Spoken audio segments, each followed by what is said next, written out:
पति के बेटे संग भागी थी फेमस डकैत की वाइफ, 12 साल की उम्र में ही बनी थी दुल्हन। तो दोस्तों, ये कहानी है चंबल के सबसे कुख्यात और महारानी कही जाने वाली डाकू नीलम गुप्ता की, कि कैसे उसका अपहरण हुआ और कैसे वो डकैत बनी और कैसे वो इस चंगुल से बाहर निकली। मैं इस वीडियो में आप सभी को सब कुछ बताने वाला हूँ। अगर आप मेरे चैनल पर नए हैं तो चैनल को सब्सक्राइब करें, वीडियो को लाइक एंड शेयर करें। शुरू करता हूँ इस वीडियो को ज़्यादा बकवास न करते हुए। दस्यु सुंदरी और कुख्यात डकैत निर्भया सिंह गुर्जर की पत्नी नीलम गुप्ता ने जेल से छूटने के बाद निकाय चुनाव लड़ने का फैसला किया है।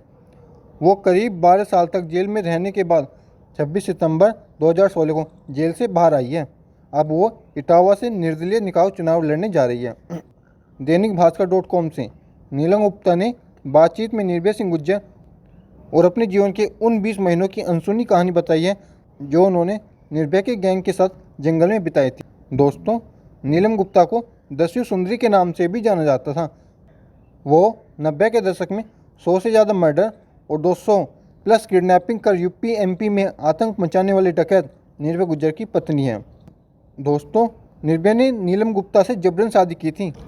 नीलम गुप्ता जब अपने बारे में बताती है तो वो रोने लगती है।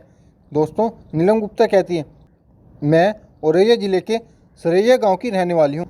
मेरे पिता की औरैया के विधुना कस्बे में मिठाई की दुकान थी। मैं भी अपने माता पिता और 3 भाई बहन के साथ वहीं रहती थी और 2001 में क्लास 6 की स्टूडेंट थी और उस समय 13 साल की थी। और एक दिन स्कूल जाते समय एक कार मेरे पास आकर रुकी और उसमें एक आदमी ने मुझे अपने पास बुलाया।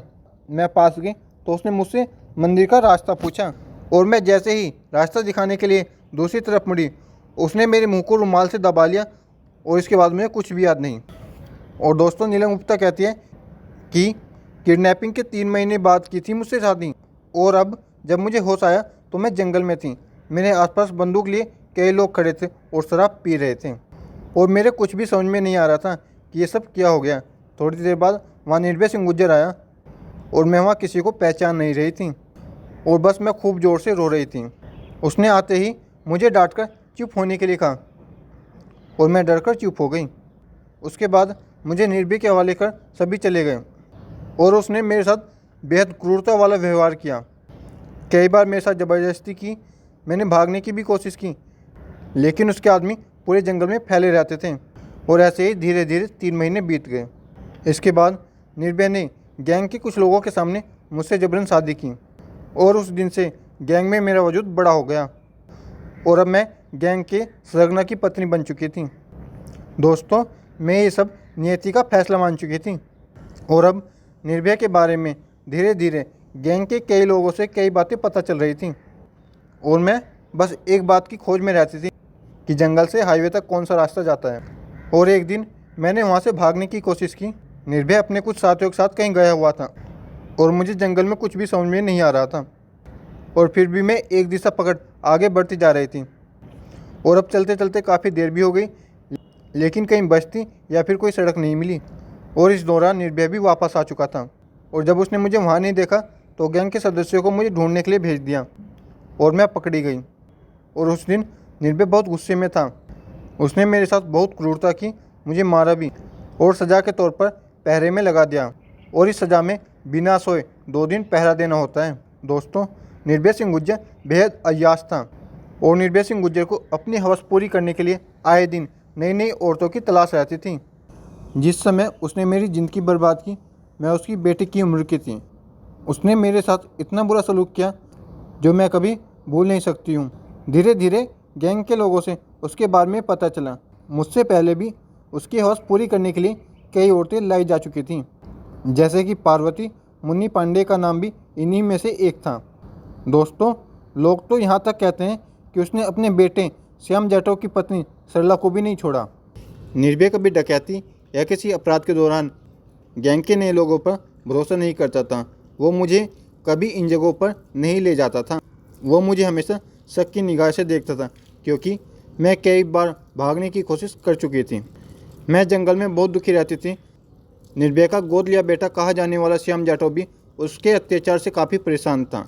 एक दिन उसने मुझसे जंगल से भागने को कहा। वो भी मेरे साथ भागने के लिए तैयार था। उसे रास्ता भी मालूम था।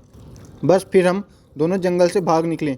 31 जुलाई 2004 को हमने कोर्ट में आत्मसमर्पण कर दिया। मेरी इस हरकत से निर्भय सिंह गुर्जर आग बबूला हो गया। उसने ऐलान किया था कि जो भी उसकी पत्नी को जिंदा या मुर्दा पकड़ कर लाएगा उसे वो 21 लाख रुपए का इनाम देगा। दोस्तों, मेरा राजनीति में आने का मकसद केवल महिलाओं के साथ होने वाले शोषण को रोकना है। मेरा लक्ष्य है कि मैं निर्भय सिंह गुर्जर जैसे लोगों द्वारा सताई गई महिलाओं का सहारा बन सकूं और उनकी आवाज़ बुलंद कर सकूं।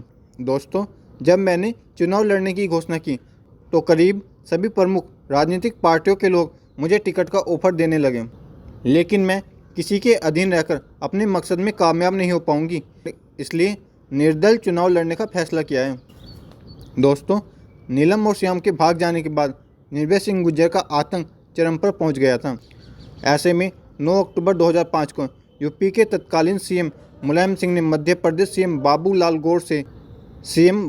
गौर से मिलकर निर्भया के खात्मे के लिए एसटीएफ टीम को एक्टिव किया था। और यही नहीं दोस्तों, एमपी और यूपी पुलिस ने इसे पकड़ने के लिए 2.5 लाख रुपए का इनाम भी रखा था। तो दोस्तों, ये थी कहानी डाकू नीलम गुप्ता की कि कैसे वो डकैत बनी और उसके साथ कैसे ज़बरदस्ती की और कैसे उसके साथ अत्याचार हुए। अगर आपको ये वीडियो पसंद आया है तो वीडियो को लाइक करें, चैनल को सब्सक्राइब करें। मिलता हूँ आपको जल्दी अगली वीडियो में, तब तक के लिए thank you for watching this video दोस्तों।